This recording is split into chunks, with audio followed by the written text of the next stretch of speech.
Hey everybody, hello and happy post whatever holiday you've been celebrating.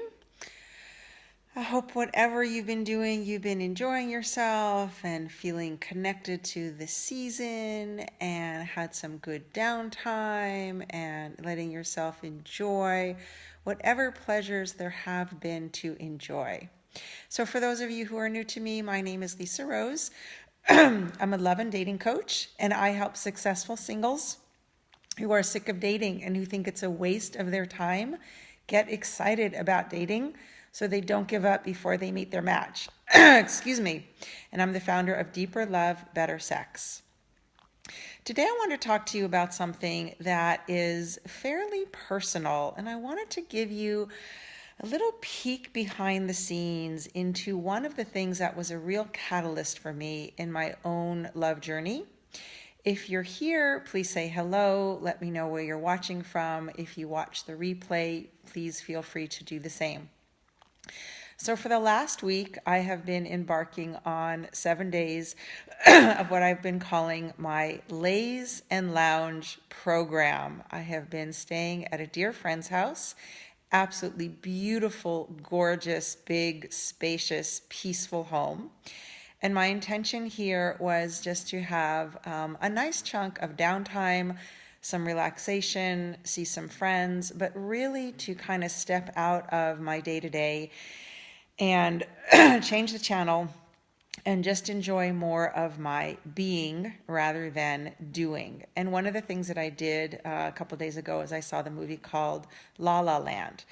And if you haven't seen it, there's a very poignant scene in that film where Emma Stone says to her boyfriend, they're kind of at a crossroads, and she looks at him, and it's really not clear what's going to happen, but she says, "I will always love you." And what really spoke to me about that is I think there's a truth that whenever my heart has been pierced and I have opened my heart and allowed my love out and allowed myself to be really loved and seen, that love lives there forever, regardless of the form that the relationship might take. How many of you feel is this true for? Have you had an experience where the form of your relationship changes, maybe changes dramatically, but the feelings of love and appreciation and all the other things that go along with that, those actually live inside of us. So I was thinking about this because the person whose house I'm staying in is actually somebody who I was in relationship with for about 7 years, many years ago. When I was in my 20s. He was probably my first really big, really significant love. I was very, very deeply in love with him. We had a lot of fun. We had a lot of adventures. And we also had some challenges. And back then, this was really pretty well before I had started my journey of understanding relationship, understanding men, understanding myself in a fuller, more comprehensive way. And as a result, there were ways in that relationship that I showed up that were not conducive to the love going deeper and stronger and getting through challenges and conflicts in ways that brought us closer together. And at a certain point, we parted, and it was a very painful parting for me because it wasn't actually something that I was certain that I wanted, but we were at a crossroads, and there was some territory that we had just not been able to traverse successfully. And one of them was, if you guys are resonating with this, feel free to say hello or chime in. One of them was that he was a parent of young children. I had never been in any kind of, step-parent role or even been with a man who had children. And there were some big challenges for me around it. And that was just one area that we weren't really able to successfully find our way through. But when I look back on the relationship, there's also the truth that I had some maturing to do. I had some growth and some evolution ahead of me. And for a long time, when I would look back and see myself, I would feel thank you.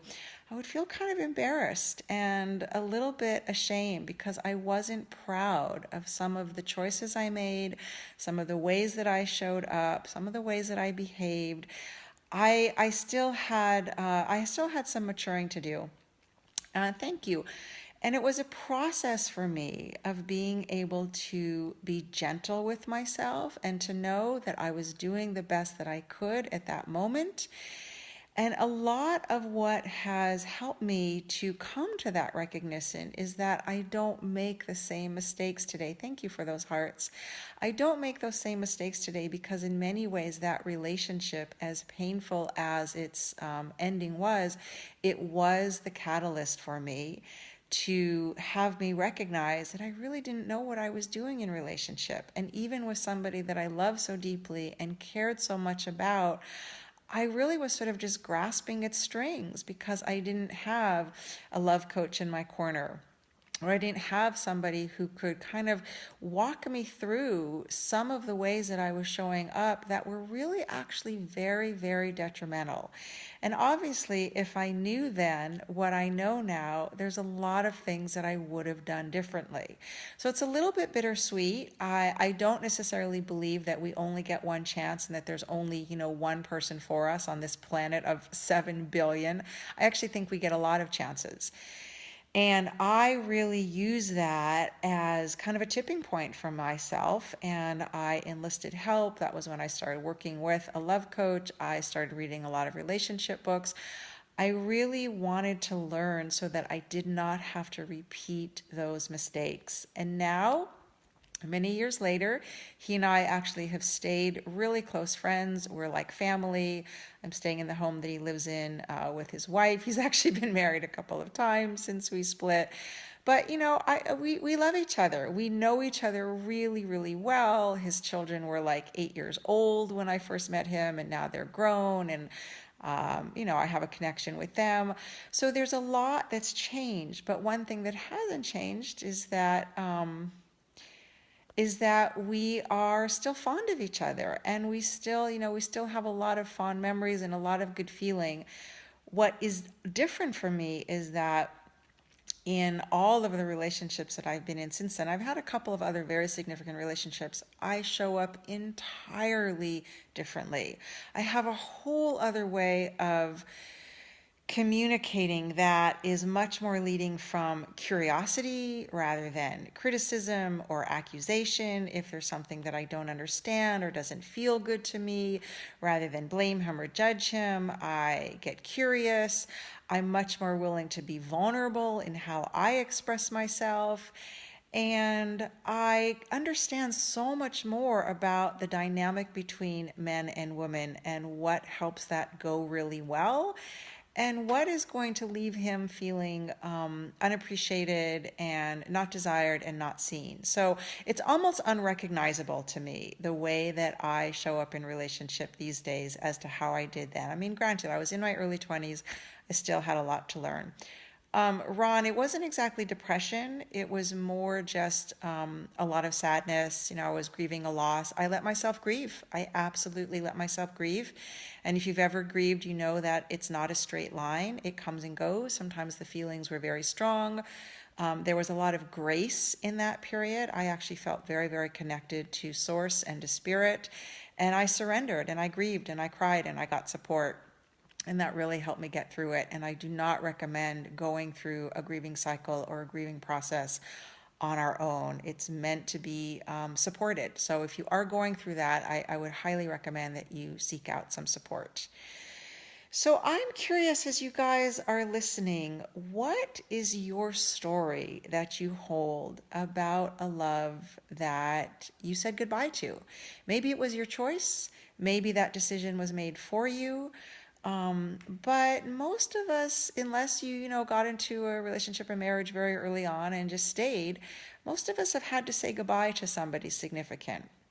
And one of the things that I find in the work that I do with my clients is that their ability to enter into a new relationship cleanly with an open heart, a heart that's ready and available to love, to receive love, to give love, hey sweetie, has so much to do with how much they have cleared out from their past.